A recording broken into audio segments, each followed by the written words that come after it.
All right, welcome everyone.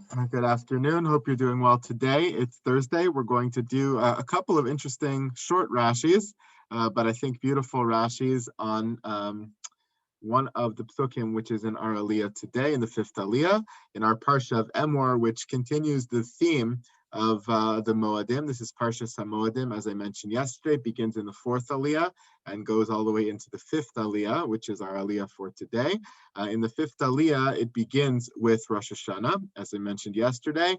Dabar b'nei Yisrael Emor b'chodesh hashvi b'echad lachodesh, right? The seventh month, which is Tishrei, on the first of the month. That's the Zichron Trua, the day of Mikra Kodesh, the holy convocation, which we call Rosh Hashanah. But then we come to Yom Kippur. Ach be'asor lachodesh hashvi hazeh, except, we're going to come back to that word, but, or except, but, on the 10th of the month, right? So it's talking about Yom Kippur and saying, but, however, or but, except, on the 10th of the month, of the seventh month, which is Tishrei, Yom Kippurim hu, it's Yom Kippur, Mikra Kodesh yelachem, it's a holy convocation like we always have, but there's one additional detail to that Mikra Kodesh, which is unusual. V'nistem es nafsho seichem, you're supposed to afflict your souls. That's the mitzvah of Inui, the Chamisha Inuyim, the 5 Inuyim, including not eating and not drinking. V'kravtem isha Hashem, and of course there's a special korban having to do with Yom Kippur, many special korbanos, but one in specific. I want to look at two interesting Rashis here on Yom Kippur, which helps to kind of explain the nature of the day. I'll start with the second one first, since it's the simpler of the two. The pasuk goes out of its way to tell us it's a Mikra Kodesh, like all of the other holidays are Mikra Kodesh.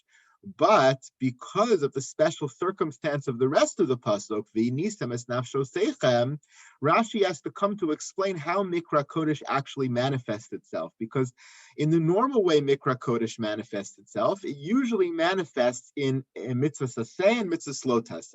The lo taseh is the Isser Malacha. All these days that are called Mikra Kodesh are forbidden for us to engage in the 39 malachos, like Shabbos and on Yom Tov. So some of those are modified a little bit, like we can light fire, Eish Me'esh. Some of the other malachos are modified, but in a general way, we have an Isser Malacha. The second half of what it means to be a Mikra Kodesh is not just the lo ta'aseis, it's not just the negative commandments, but the aseis, the positive commandments which engage us in the day and I don't say force us, but obligate us to create a certain spirit to the day. So on Shabbos, we have the mitzvah of Tishbos, the positive commandment to create an Avirav Shabbos. On Yom Tov, we have the same obligation. We have the positive commandments of Shabbos, of having our Shabbos meals, for example, having food, having our home prepared and beautified, and all of that is an extension of what it means to be a Mikra Kodesh. So on Yom Kippur, when we say it's Mikra Kodesh, I understand the lo saseh, the negative commandments, the same as Shabbos. You're not allowed to engage in any of the 39 malachos. But in terms of the mitzvahs aseh, the positive commandments, the way we normally use, the vehicles we normally use to declare the day a holy day, and then to celebrate the day, are all not possible because of the rest of the pasuk, v'nisem es nafsho seichem, because of the inuyim. Normally, what do we do to create a Mikra Kodesh? We start it by declaring that it's Shabbos or Yom Tov through Kiddush. Kiddush is usually done, according to Rabbanan, on wine. And then we have our meals. That's how we celebrate the day. That's how we create a special avirah, special environment. But of course, none of that is possible because v'nisem es nafsho seichem, you're going to afflict your soul. So Rashi has to come in and explain how Mikra Kodesh, in the context of Yom Kippur, fits with the rest of the day of Yom Kippur. So he says here, Kadsheu b'ksus nekiya u'b'tfila, v'chol shar yamim tovim b'machal v'mishta uksus nekiya v'tfila. Normally, there's three components. Ksus nekiya, nice clothing, and I would extend from that your home being beautified and nice tablecloths and cleaning up the house and taking a haircut. So all personal grooming and home grooming, I would call. Tefillah, we make a special form of tefillah. We have additions to tefillah. We create a specialness to the day by making tefillah different, and usually with food and drink. So those are the three buckets: tefillah, ksus nekiya, and machal u'mishta. So Rashi explains that, of course, this Mikra Kodesh is going to be different because it's going to be absent of machal u'mishta. You can't have the food or drink. However, that doesn't mean the rest of them fall away as well. We still have to have ksus nekiya and tefillah. Tefillah, of course, we have, but ksus nekiya is also important. We get our homes ready for Yom Kippur just like we do for Shabbos or Yom Tov. We clean up, we set the table, we put a beautiful tablecloth on. Even though we're not going to be eating at the table, we still set up the house as if it's a Yom Tov, as if it's a Shabbos. It should reflect that spirit of the Mikra Kodesh as well. It's an important halacha to know. That's one Rashi I wanted to do today. The second one is the ach. Ach is a difficult word. I said a few words to try to translate ach be'asor lachodesh, but, or except, or however. So it's used differently in different contexts. However, Rashi notes over here, kol achin v'rakin shebatorah miutin.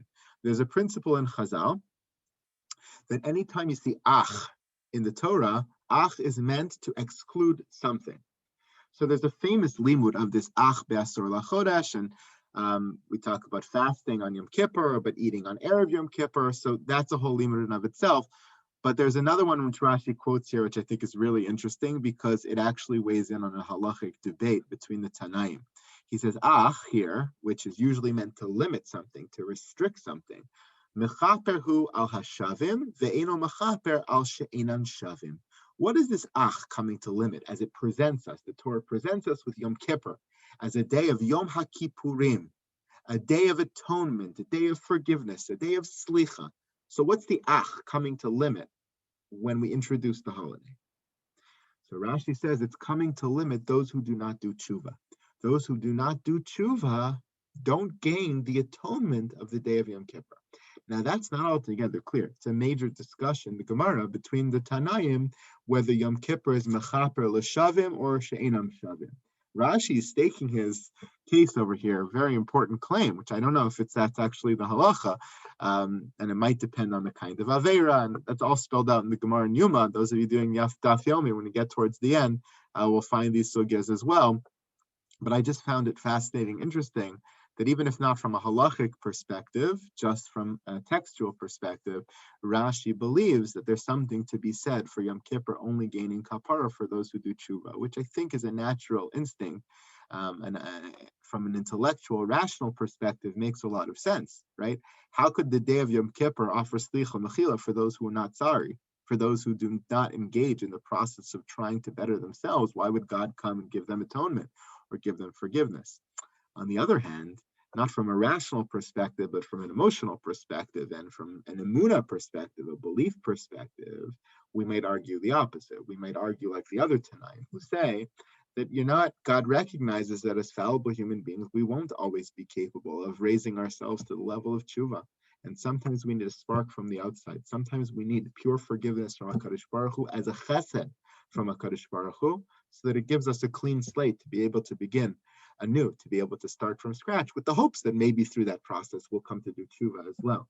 So it's not altogether clear in the halacha, it's not altogether clear in the hashkafa, but I just found it fascinating that Rashi picked that as the piece of the ach, the limitation of Yom Kippur, to introduce us to here on the pasuk. Thank you all so much. Have a wonderful day.